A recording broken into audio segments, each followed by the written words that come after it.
All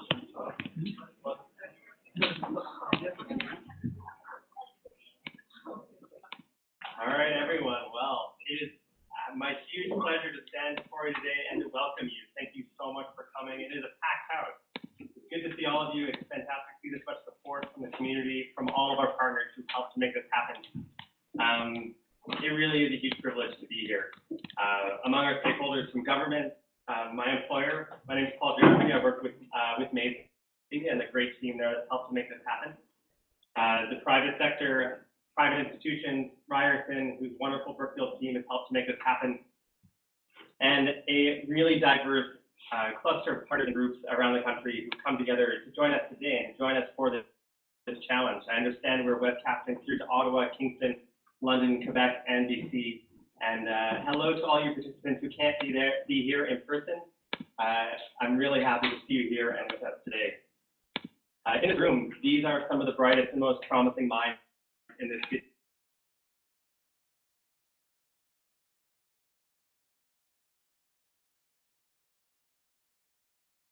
As good as this one.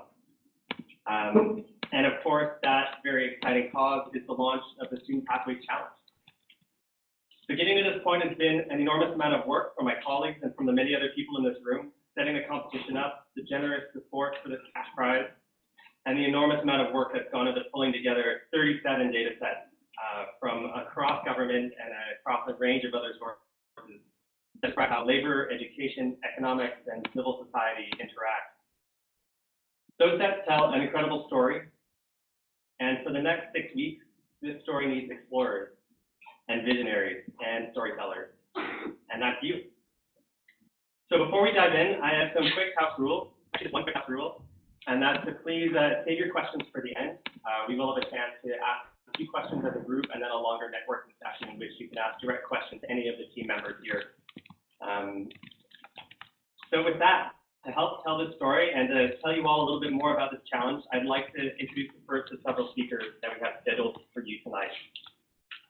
Tanya Coyle is a proud member of the Ontario Digital Service and a central force in Ontario's digital government initiative. Prior to working with the Ontario Digital Office, she was the Assistant Director of Ontario.ca, setting new standards for the words, technologies, and experience across the government's flagship web platform. Together with other digital dreamers and doers, Tanya helps make government work better for people in the internet age by designing information services around user needs. She is the founding managing editor of the Ontario government's first online newsroom, a senior communications strategist, and clear writing evangelist. Please join me in offering a warm welcome to the head of engagement for Ontario Digital Service.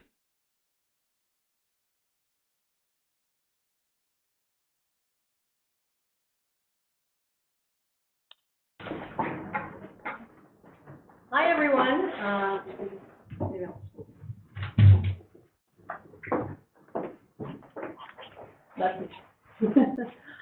Hi, so I'm very happy to be here tonight to join all of you, and it's great to see so many faces out for the challenge tonight. This is going to be a really awesome opportunity.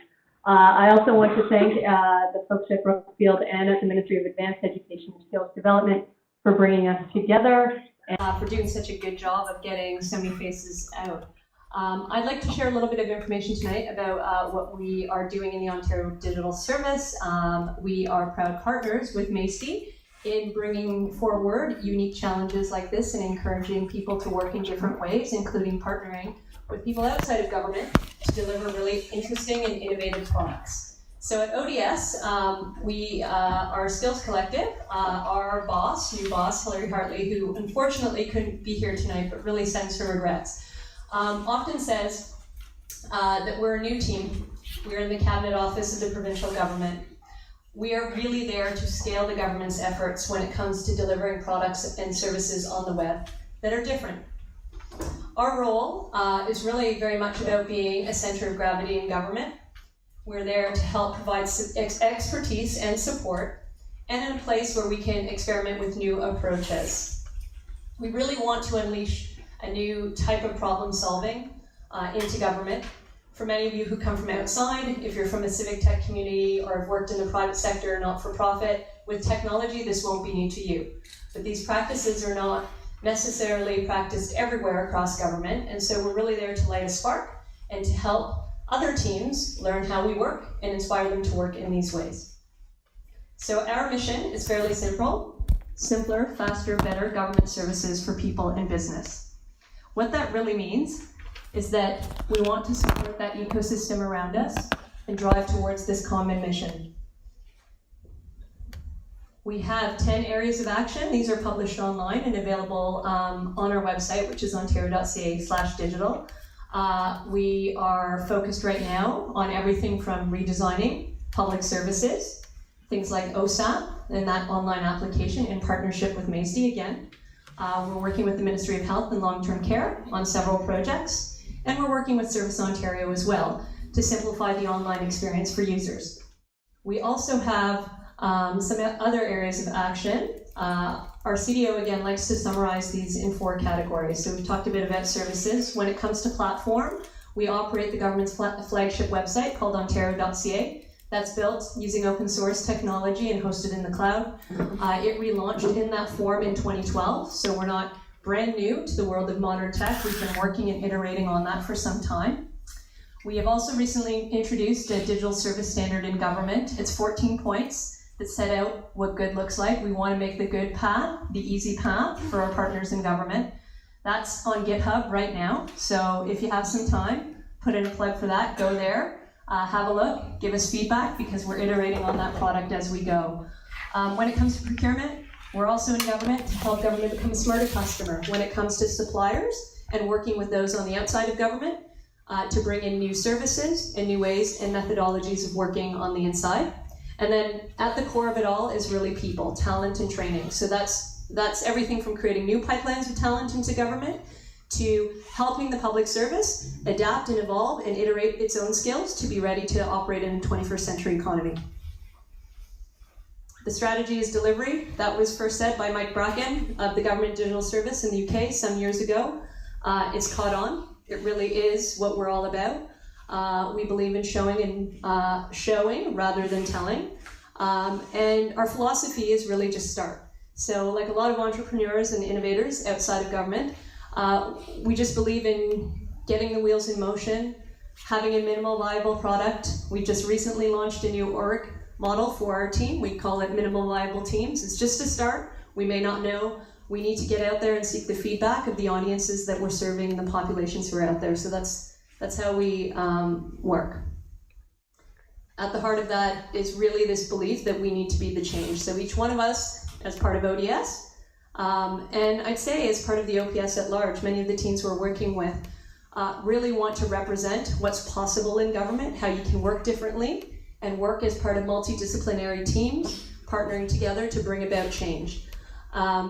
I think we've come a long way. I was just saying that it was about a year ago that we did an event with Brookfield at Ryerson to just launch a conversation about digital government for Ontario. And a year later, we've gone from a startup team to about 60 people with a chief digital officer who was recruited from San Francisco, who has been here for several months, and we're really making progress and moving ahead.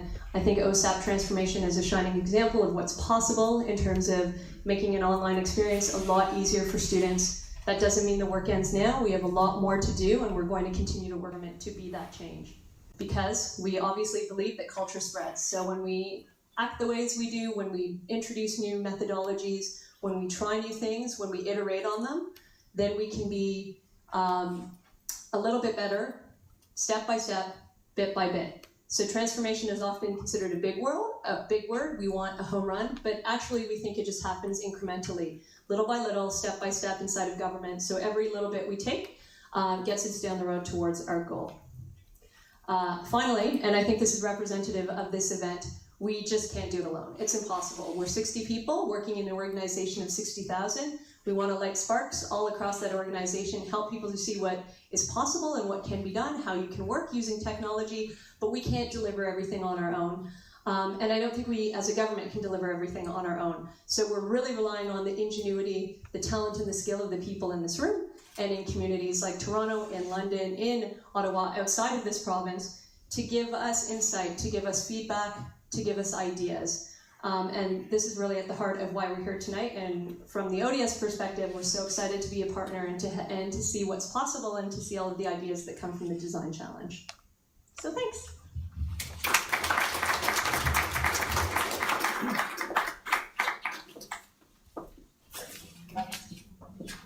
Thank you very much, Tanya.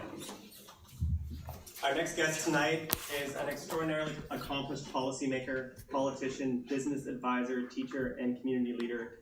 It is my huge pleasure to announce that Yvonne Baker is joining us, the Parliamentary Secretary to the Minister responsible for digital government. Yvonne was first elected to the Ontario Legislature in 2014 as the MPP for Etobicoke Centre, and he currently serves as Parliamentary Assistant to the Minister of Finance. Previously, he served as Parliamentary Assistant to Deb Matthews, then President of the Treasury Board. In addition to his role at the Ministry of Finance, Yvonne is the Parliamentary Assistant to the Minister responsible for digital government, Commissioner for the Board of Internal Economy, and a member of the Standing Committee on Finance and Economic Affairs. We really are very excited to have you here with us, so please join me in giving him a warm welcome.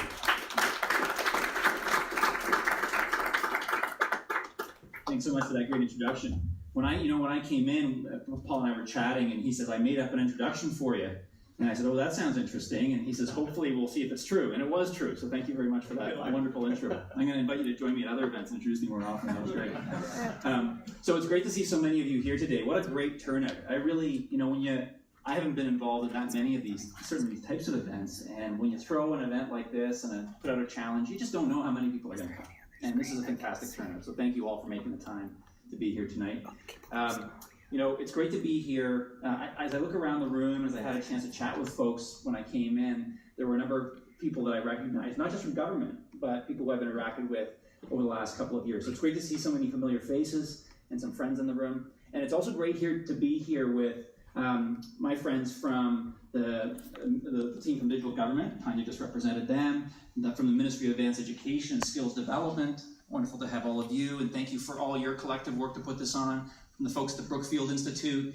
I think there's some folks here as well from Minister Matthews' office, who's the minister responsible for digital government and the Minister of Advanced Education and Skills Development. So thank you all for all the work that you've done, not just in respect to tonight, but what's led up to tonight. Really appreciate all that. So thank you all. In my role as Parliamentary Assistant to Minister Matthews over the last few years, I've had the pleasure of meeting with some of you, and in a number of cases, it's through the civic tech community. And I remember a few years ago, Minister Matthews asked me to attend my first hackathon.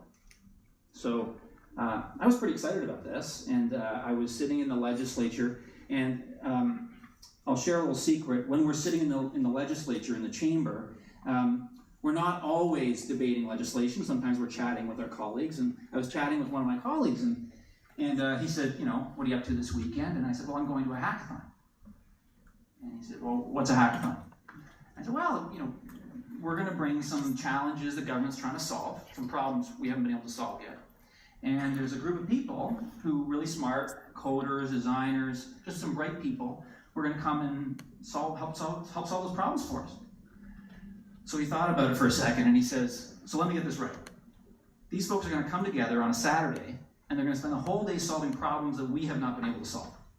I said, yeah, that's pretty much it, right? And he says, and they're going to do that for free? Right? I said, yeah, they are. Anyway, and he said something along the lines of, well, are they going to put us out of a job to keep solving problems for us? What do you need politicians for? I think we landed on the fact you guys are going to help us be better. So I share that story with you because that's part of what this design challenge is about, at least from my perspective, right? It's about helping us solve problems in the best way possible. It's about helping government be better. So thank you all for being here. And we live in a world, I don't have to tell all of you this, we live in a world of tremendous change, technological change, economic change, and there's a lot of things we don't know about where that's going to lead us in the years to come, but we do know that the future is digital. And if we want to prosper as a province, not just be successful as a government, but prosper as a province, I think we need to be in the forefront of that movement.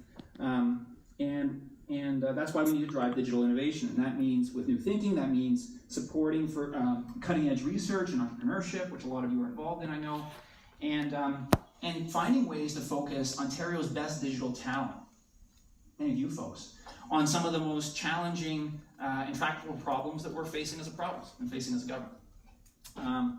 And look, we're well aware that this change is essential and we want to be ready for that future. And that's why we're putting in the effort through the team in digital government, through ministries across government, to try to be as cutting edge as possible to meet this, to be better in delivering the government services to people.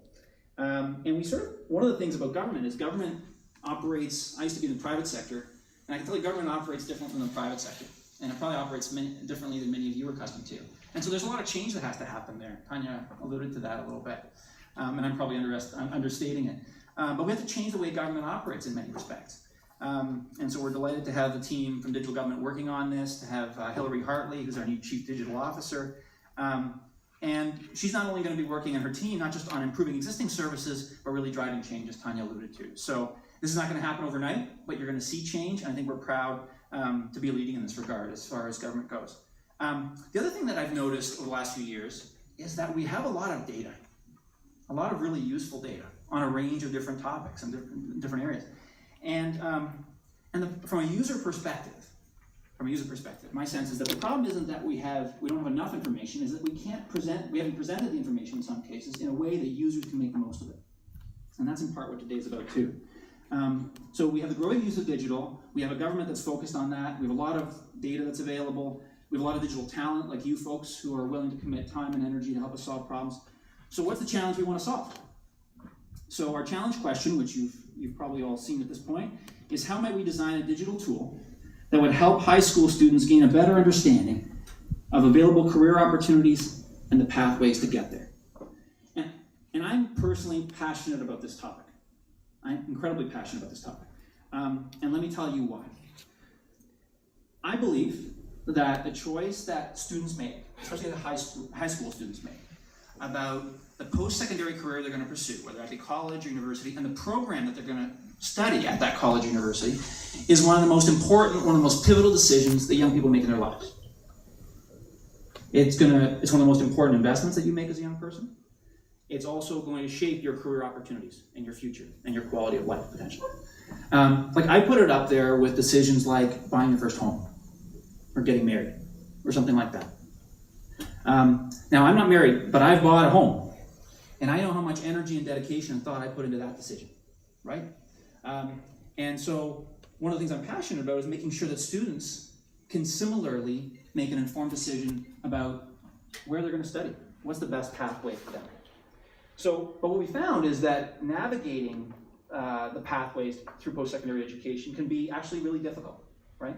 So students have a lot of questions, like what skills do I have? What skills do I need to learn? What are the jobs out there? Who are the employers? What skills do I need to learn for particular employers? Will those jobs be in demand in the years to come? They may be in demand today, but not a few years from now. And so where do they get the answers? I mean, when you're thinking about, most of you have probably been through post-secondary, right? Like think about when you were making that decision. You talk to your parents, you talk to your friends, right? You ask your guidance counselor maybe, you surf the internet, you open up Maclean's magazine, whatever, right? There's a lot of different tools out there. But it's actually really hard to find answers to those questions I just listed. So one of the things we wanted to do was really define the problem clearly. And so we did something that we've been doing a lot more of lately, broadly in government, is we went out to the field and we actually asked people. We went and talked to guidance counselors. We talked to students at high school, college, university level, people who graduated. We asked them. And we learned through these sessions that students were excited about their futures, right? Understandably. And they were excited and optimistic about the opportunities that were there, but they also felt pressure and anxiety, understandably. And look, we know that today's students will face higher skills requirements, right, than the students who've already graduated, than many of you, certainly than the requirements that I had when I graduated, right? That they're even under even more pressure to make the right educational choices than we would. And so this decision is even more and more important as we move forward in time, in the years to come. And so the good news is we have a lot of the data that we need to help students make these decisions, help them make the right choice, and we have a lot of digital talent here in this room in Ontario, and that's what brings us together today. Is how do we bring all that together to solve this problem? So our challenge again is how might we design a digital tool that would help high school students gain a better understanding of available career opportunities and the pathways to get there.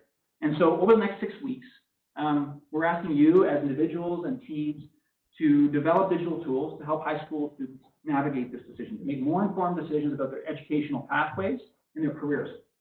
And we want to ask you to help build a tool that makes sense of all this data that I talked about, that helps students better understand the range of career options that's in front of them, that's the best fit for them. We want to give better access to information, we want you to give people access to information, and also people and services that they're going to need along the way. And this could include things like access to labor market data, info on potential employers, information about the cost and benefits of certain post-secondary programs and education, et cetera. But we also want to make sure we present the data in a way that students can use it, right? We're talking about high school students, right? If we're making an important decision, how can we present that data in a way that they can use it? So we want to make sure that this tool is guided towards these views. So I know this is a lot of work, but I think it'll be a lot of fun. We will support you along the way. We're making a lot of data sets available, as Tanya alluded to. And ministry staff will be available if you have questions. Some of them are here today.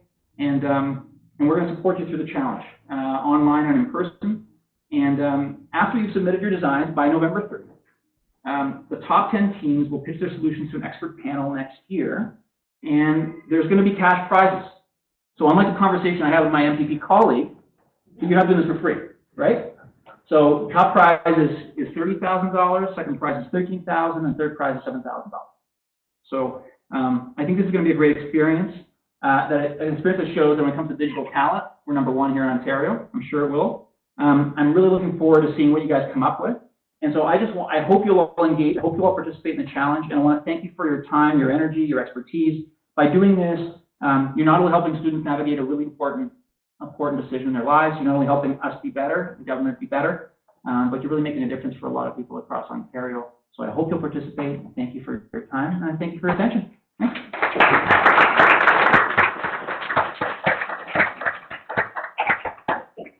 Thank you very much. So the challenge, you've heard the details at a very high level. And next up, we have a few more of those details for you. It is exactly this: open data plus user insight plus your ideas equals a real tool that can really be applied by students and help them make those connections, tell that story, be that storyteller. The high-level details are really straightforward. 3 key points: the real-world problems that will really help those 635,000 students. Second, there's a direct outcome: developing and applying skills, collaborating with other passionate and like-minded individuals. This is the ethos of how we work, it's the ethos of many of our partners work, and we're excited to bring you into that community and expand this to you. And then most importantly, as mentioned, real cash prizes. Woo. So it's my huge pleasure now to invite one of our great partners, one of the powerhouses who helped to make all of this possible, to give you a few more of those details. Jesse Darling, the Senior Project Manager at the Brookfield Institute for Innovation and Entrepreneurship. Please come on up.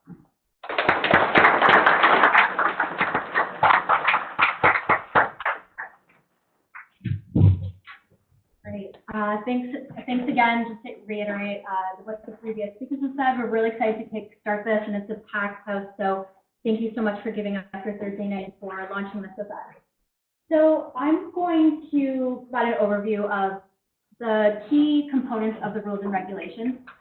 This is a really important document to review when thinking about building out your solution, as it really provides all the key information you need to know about what we're looking for in a final product, as well as to make sure you are actually able to participate in the challenge. So just to quickly run through who those people might be. We've kept it really broad. We really want to encourage as many people as possible to get involved in this challenge. So if you are a resident of Canada, except I'm sorry, if you live in Quebec full time, you can participate. We also are encouraging people 16 years or older to come on board. Who's not eligible to participate? I'm very sorry to all the Macy employees in the room, as well as the Ryerson employees. You are excluded from the competition. I should note that if you are a Ryerson student, you are able to participate, so please do. A quick sort of overview of what we're looking for in terms of teams. A team can be one person and all the way up to 12. We are hoping that, well, actually it's required that at least one team member must reside in Ontario. So in the rules you'll see it says as defined by Elections Canada. Really what that means is do you live in Ontario? In order to, we really encourage at least one team member to participate in the pitch competition. Currently the date is set for January 12th.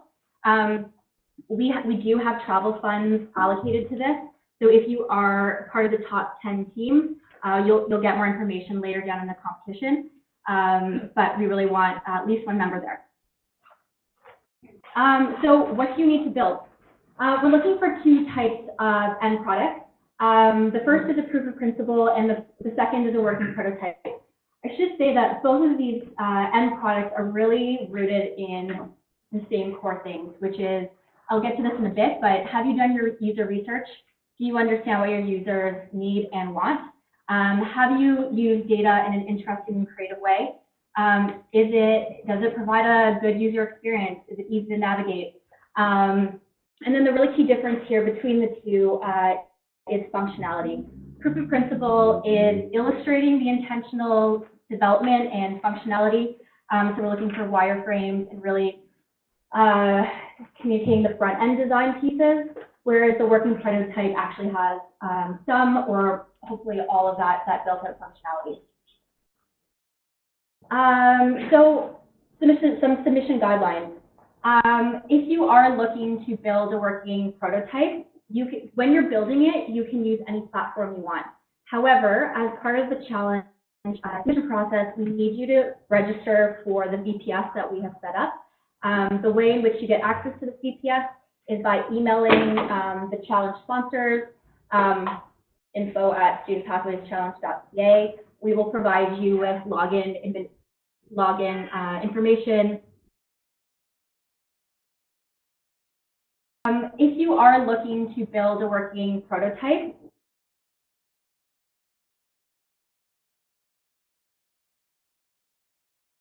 does it provide a good user experience? Is it easy to navigate? And then the really key difference here between the two is functionality. Proof of principle is illustrating the intentional development and functionality. So we're looking for wireframes and really communicating the front end design pieces, whereas the working prototype actually has some or hopefully all of that built out functionality. So some submission guidelines. If you are looking to build a working prototype, when you're building it, you can use any platform you want. However, as part of the challenge submission process, we need you to register for the VPS that we have set up. The way in which you get access to the VPS is by emailing the challenge sponsors, info@studentpathwayschallenge.ca. We will provide you with login information and a place in which to build your idea. And you need to submit your idea, obviously, by the end of the competition, which is November 30th. The other key piece to all of this is filling out the submission form, which you can now find online. We encourage you to check it out before November 30th at 11:59 p.m. There's quite a lot of information for you to fill out. A quick note on that, you can't actually save it. You can't save a draft and come back to it. So again, we encourage you to save it in a Word document, Google Doc, whatever your preferred way of saving content is, and uploading it in a timely way. So how will you be judged?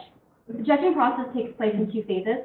I mentioned this previously, but the really foundation for all the ideas is really user research. Have you analyzed and synthesized the research that we've provided, but as well as perhaps gone out and done your own? Is your solution, does it provide a really great user experience? Is it easy to navigate? Is it intuitive? Those taking pictures, we have this all online, so there's other versions which for you to look at. The functionality, you'll see really how we're thinking about breaking down those two components between working prototype and proof principles, and then use of data. How have you creatively used and manipulated data. We really want to see some interesting ideas come through, and we hope you take advantage of the data sets that NACE has provided, as well as other open data sources. So from the pool of submissions we get, this criteria will be used to identify the top 10 teams, who will then go on to phase 2. So the criteria for phase 2 is innovation. Is this a new idea that will totally transform how students navigate post-secondary pathways? Or is it a really interesting interpretation of an existing solution? Secondly, impact. Like I just said, does it empower students to navigate student pathways and make really great and informed decisions? Sustainability. Can your idea live beyond November 30th? We really hope so, so show us. And finally, the pitch competition. How's your sales pitch? Have you convinced us that your solution deserves to win the 30K? To give you a sense of the judging timeline, competition opens tonight. The competition will close on November 30th. The top 10 finalists will be announced and contacted around mid-December. And then, like I mentioned, the pitch competition is January 12th, and that's when the winners will be revealed. So just quickly, these are some of the most common questions we've received to date. So do you need to be a student to participate? No. We really encourage broad participation in this competition. You may bring prior work into the competition, but just please be sure that it doesn't violate the rights of any third parties. Similarly, participants will retain full ownership and IP of your ideas that you build throughout the 6 weeks. And businesses are not recognized as participants, but individuals from businesses can form a team and then participate. So if you have any questions, more about the rules and regulations, please feel free to ask them in the Q&A or at the networking session at the end of the evening.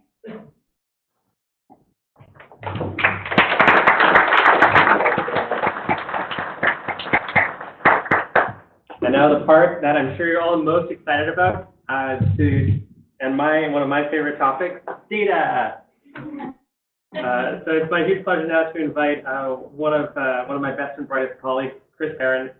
Please come on up to share a little bit of information about the data set. Chris is a senior policy advisor in the Workforce Policy and Innovation Division of NACE and the Labor Market Information Branch unit. Titles are too long. Yeah.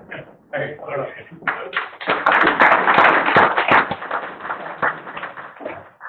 Thank you, Paul. Hi, everyone. I'm really excited to be here to help launch this challenge. I'm going to be talking briefly about the toolkit that we put together, the data, and also user research. So earlier, both Pia Baker and Jesse mentioned the importance of user research in challenge submissions. And this is something that's really important for us, too. Over the past year, we've been talking to students and teachers and job seekers all across the province, and have heard frustration due to the disjointed information that is available about post-secondary options and a lack of information about the careers that are available afterwards. This is something I'm sure many of us have experienced in our own lives.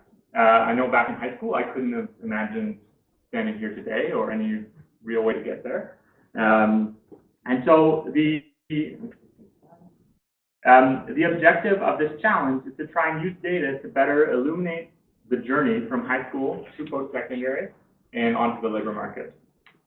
We've worked hard to make these 37 data sets available for the challenge that relate to this journey, and I know it's been a big task, a tall order. Jonathan in the back has done an incredible network cleaning and storing data and getting it ready for use. It comes, as people have mentioned, it's coming from a variety of sources. Ourselves, NACE, other Ontario government ministries, institutions, and stakeholders such as the Council of Ontario Universities and the Ontario College Application Service, along with various Statistics Canada products and surveys such as the Labour Force Survey and the National Household Survey. While most of it has been available in the past, what's exciting is that this is the first time that it's been really released in one spot, cleaned up, and in a standardized format with supporting documentation. We have separated the data into 8 groups that align with a different selection or a different section of the student pathway.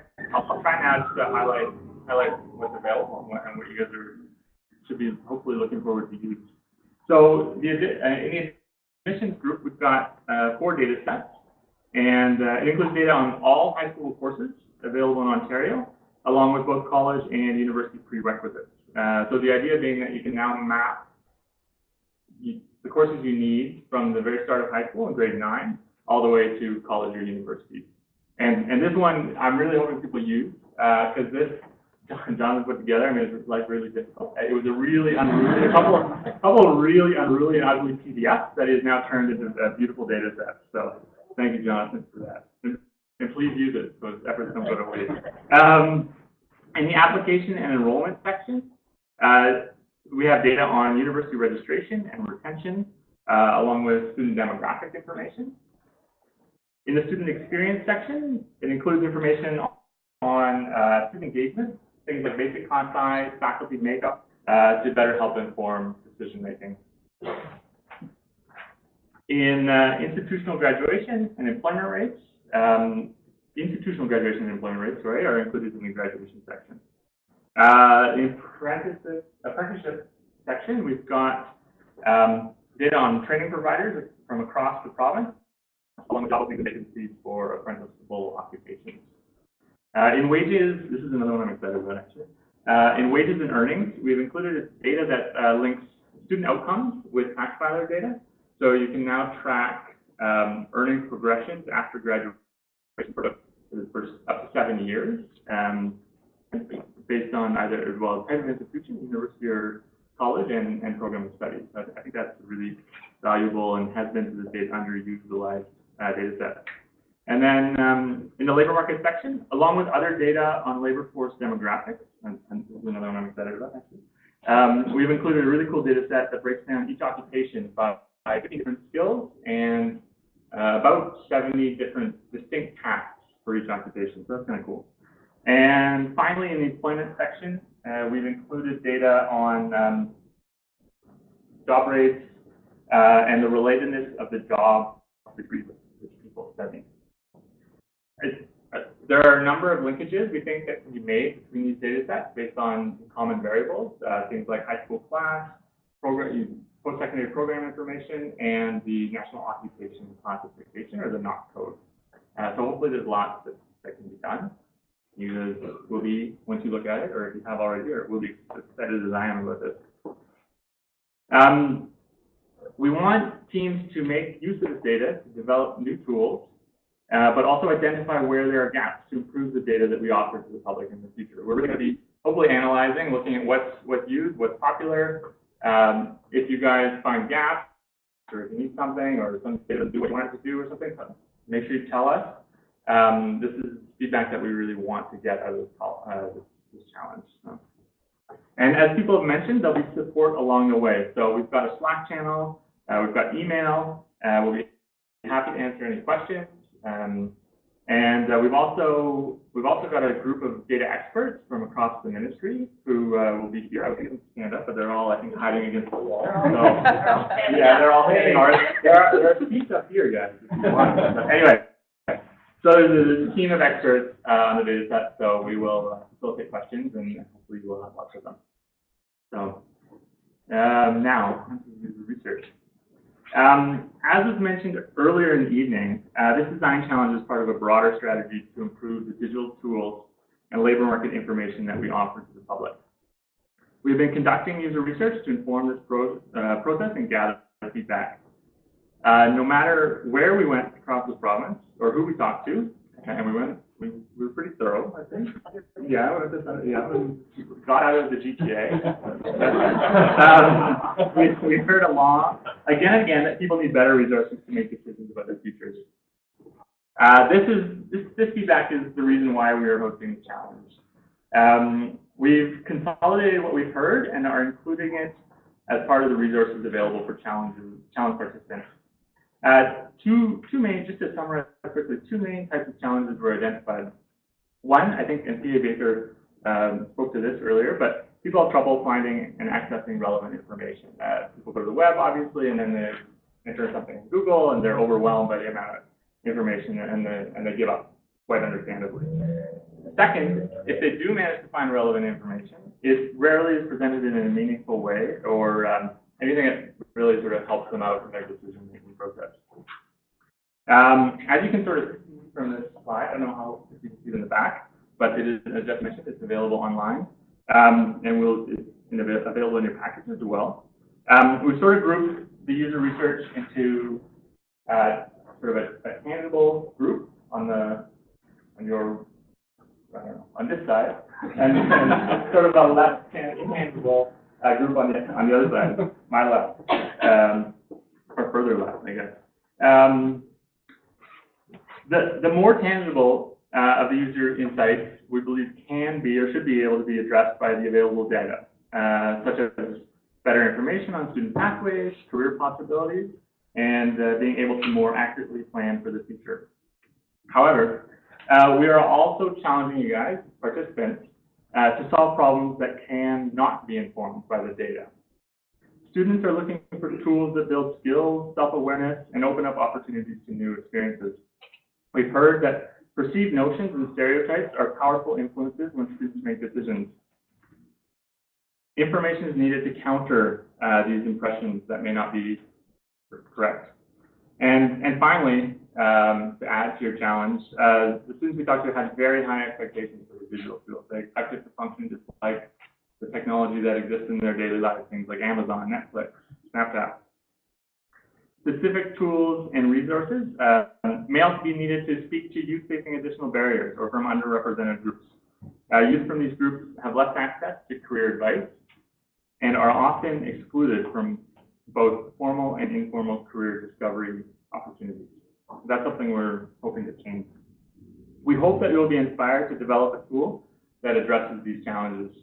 The specific challenge you choose to solve may be something very broad and relevant to many people or focus on a very specific need of certain populations. It may be a challenge that you have experienced in your own life or one that you've witnessed others struggle with. Or it could be something new that you uncover while conducting your own user research. To help you do this, we have also provided a guide on youth engagement and best practices to help you conduct user research to inform your submission. This guide includes information and resources on user research to identify and or better define the problem you choose to solve, user testing to engage your end user and test your solution, and then finally, some tips and tricks for working with students as a user group. A great deal of time and effort has gone into the resources made available for this challenge, and we're really hoping that they will help you develop some awesome tools. As I mentioned, we will be available later tonight and throughout the challenge to answer any questions, and we're really hoping that you come up with some good ones, good questions, but also good tools. Thank you very much.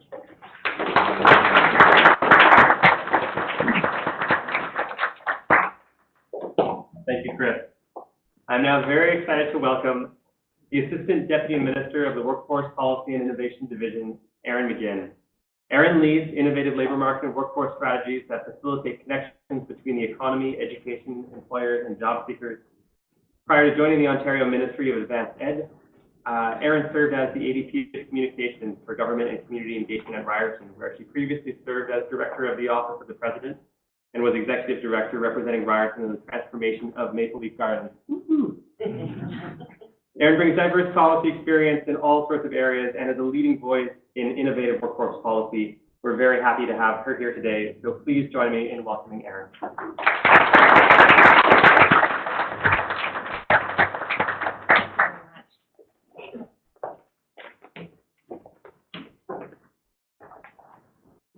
So thank you very much. That was a very lovely introduction. Thank you very much. It's one of the first ones under our new division. So I originally came into the ministry to head up the implementation of the Premier's expert panel recommendations on a highly skilled workforce.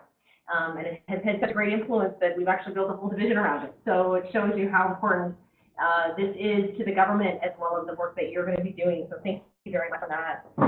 Thank you, Chris, in terms of the outline. That was great. It really reminded me all the work that has gone into this and will continue to go into it. So it was really refreshing to see. And I have to say, We are going to wrap things up. I'm the last speaker, if you will, before you get your opportunity to ask all your questions. But we are really excited to be here. I think there's been a lot of great work that's been done by the folks in the ministry. So thank you, and thank the teams that have been working on that. But then the outreach as well to the folks at Brookfield, as well as to our host today, HackerU. And it's been something a little different for the ministry to do. And we're excited to be learning along with you around what's working, what's going to work, what's going to not, in terms of just kind of engaging in this way. Government cannot do this alone, and we need your ideas and energy and creativity in order to help us be able to build these tools that are going to support students as they're undertaking their next steps. And as well, the Ontario Digital Office has been incredibly helpful to us along the way, and thank you as well in terms of injecting some of that energy and enthusiasm right within government, and that's been hugely valuable. And so, as was said, the part of my job is in my division within the ministry is to work at projects, policies that bring education and training as well as needs of the economy together. And the Student Pathway Challenge is really all about that. And it's such important work, and you've heard a lot about the importance of what's going on today in terms of rapid change, new technologies that are happening. We live in a global world, and global competition is real. And this change is exciting on many different fronts, but it can also be really overwhelming and a little anxiety-provoking, particularly for the population that we're talking about today in terms of students. And we've had the opportunity to talk to many students, and we've learned a lot from them. Again, speaking to not assuming that we have all the answers, and I'm hoping that you too, as part of this challenge, will be able to get even more insight on some of the concerns within our knowledge-driven economy. At the end of the day, education and skills really matter, and that's what this is all about. That's what the Highly Skilled Workforce Strategy is also about. And this Pathways Challenge is really plays on both parts. It's about innovation and doing things in a different way, but it's also about doing it in an inclusive way, where many different students and people can access the information and putting the power in their hands, so to speak. So your ideas that you will be generating will lay the groundwork for a digital tool, but also perhaps a new way of doing things for us, and so we're really excited about that. So the tool, ideally, we heard about it today, built on accessible, easy to understand, quality assured labor market information that many hours and blood, sweat, and tears has clearly gone into doing. This has caused us as a government to come together in a different way, and so I want to thank you for that, because it really provides us with that opportunity. So I would like to just finish off before I turn it back over for a Q&A related to good luck. I guess I would say I have the opportunity of saying that as one of the final speakers. I think it will be a lot of work, but hopefully it'll also be a lot of fun, and you'll learn a lot through the process and share that knowledge with us. We're here to support you, and as you've heard, we've got a lot of resource people here today that and along the way that can help you online as well.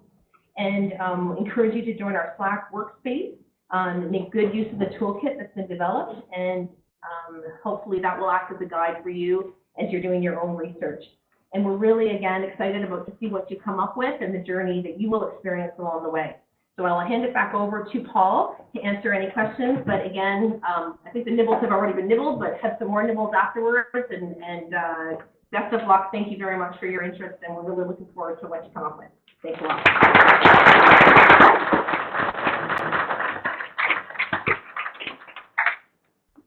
Thank you very much. So the rest of our evening is here for you to help answer questions about the challenge and connect with the members of our team and the other members of your existing team or potential team members. So before we move on to open networking, I'd like to have just a brief period for questions with the whole group. If there's something that you'd like. Oh, there we go. Thanks. So if there are any questions that you'd like to address now, we'll have a few minutes for those. I know we won't have a chance for all of them, but we will have plenty of time later this evening. So with that, I'll get started. And please speak up. I'll repeat your questions to the group once you've asked so that everyone online can hear us. Will there be any mechanism for us to be able to get access to students for future testing, or do we have to hunt them up ourselves? I think the expectation at this time is for you to hunt those up yourself. But if I'm wrong on that, please jump in, Chris. I don't know, you're right. Great. Yeah, we don't have an existing group of user students that we can connect you with directly. But students are very easy to come by, so I don't expect to have much difficulty finding some if you need them. Yes. Yeah, please. Oh, sorry, I forgot that. So we are trying right now, kind of actually recruiting for high school students to offer providing support and testing via the Slack channel. We've done outreach. We're looking to firm those up, and we will, if you join our mailing list, we will see when and if that resource is available. To your point, the user testing is very important for this and for the government criteria. So we're trying to find ways to incorporate that in. So can you just repeat it for people online? Absolutely.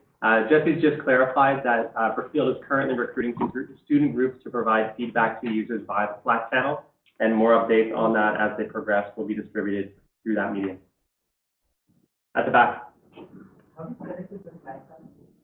How do you get into the Slack channel? Chris, what's the message? Oh, Vanessa? If you join our mailing list, it's on the front page of the website, or it's step 1 of the Get Started page. We send out Slack invites to everyone on the mailing list. We try and do it about once a day. I do it once a day. It's just me. Yeah, so if you get on the mailing list, I'll send you an invite. For those online, the answer is join the mailing list or visit the front page of the website. Right there in gray.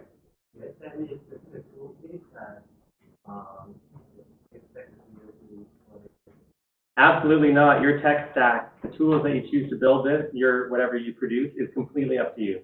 So what about the tool and the lessons? And the lessons from I'm sorry? if the tool is licensed, they're not. If the tool is licensed? Licensed. Oh, it is licensed.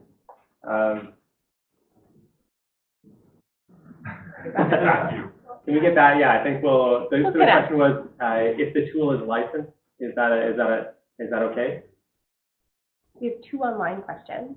Great. So I'll clear that one. So we will respond via the mailing list and Slack to address that one because that's a good question. So the first question is, do you need to have, they're kind of connected, do you need to have strong what do submissions have to be? Like, what is a working product? Are mocks or wireframes sufficient? Great question. The question here is, do you need real programming skills? What is real programming skills anyway? Absolutely not. One of the core components of this challenge and one of the pieces of this vision was that, well, we reward a working prototype, which is probably going to be something built with a lot of code, is not a requirement. And a mock-up or prototype that is not working, that is a visual prototype, is still something that is eligible and that we will consider. There are points for a working prototype, but it's a small minority of the points. We want non-working projects or proposals or visual proposals to be eligible nevertheless. And I think that addresses both questions. Okay. I think we've got time for probably 2 more before I open it up more broadly. I'm just choosing randomly, so I'm sorry for those who aren't chosen. Right there. Okay. So I'm wondering, you guys talked about data being divided by 7 factors. I'm wondering if the data divided by things like economic background, sex, race. Yes, PIIs, demographic information. There are pieces of that scattered throughout the databases. There is not, you will not find record level student data. So you won't know, an individual student at a particular institution or having a particular experience. Right. But in some of the data sets, there are summary variables that point to the factors that you've addressed. I believe that actually all of those are here and there throughout the data set. So I can't promise directly useful fields in the exact way that you want, but certainly that data is there, and we hope that you'll explore and choose some of those fields in your work. I'm going to go right to the back in gray and then to the fellow in the center. You shared your physical numerical point allocation. Can someone from Brookfield or Mike can answer that? Yeah, the scorecard is online, which really breaks down the numerical breakdown of how things are going to be weighted against all of the criteria and the input. So again, it's on the website. Right. For those online, the question was, will the numeric scoring breakdown be available? The answer is yes, that's available online. Great, and I'll invite one last question, right there in the middle. Since this all depends on the data set, how current are they? How relevant are they? it varies dramatically across the data set. So in some data sets, the most recent year is as old as 1415. Some of them are much more recent than that. It really depends on the source. There are different surveys, different reporting cycles. So there's not a lot of consistency. That said, certainly all of the data is very relevant to the current student experience. We don't expect you to work miracles and produce data that doesn't exist yet. So we're aware of the limitations of the data as well. And there's also an enormous amount of room to explore and innovate with what is there. So I'm going to wrap up the public question now. That said, we are going to be here for about another hour. So myself and the other members of staff are more than happy to chat with you and answer any more detailed questions you have about any of the data sets or any issues or rules that you might have now. And in that spirit, I'm going to do what we didn't do earlier, and that's to have our data concierges step forward and wave so the group can see where you're standing. I'll do that now. I know you're back there. Great. These are the experts on the existing data sets. They're here to help you. The other resources you have are the fantastic staff from Maisie, who are part of the project team. And if I can get you to also step forward and wave or stand up, depending on whether you're at the back or the middle. Oh, there's more of you than that. And of course, the great team at Brookfield that's also supported it. If you could do the same, I'd appreciate it. All right, great. We're everywhere, and if you can't find us, just yell or come find me, and I'll point you in the right direction. And with that, it is my enormous pleasure to wish you all a great, productive, exciting, hardworking 6 weeks, and good luck. I think this calls for one last final round of applause because we are officially live.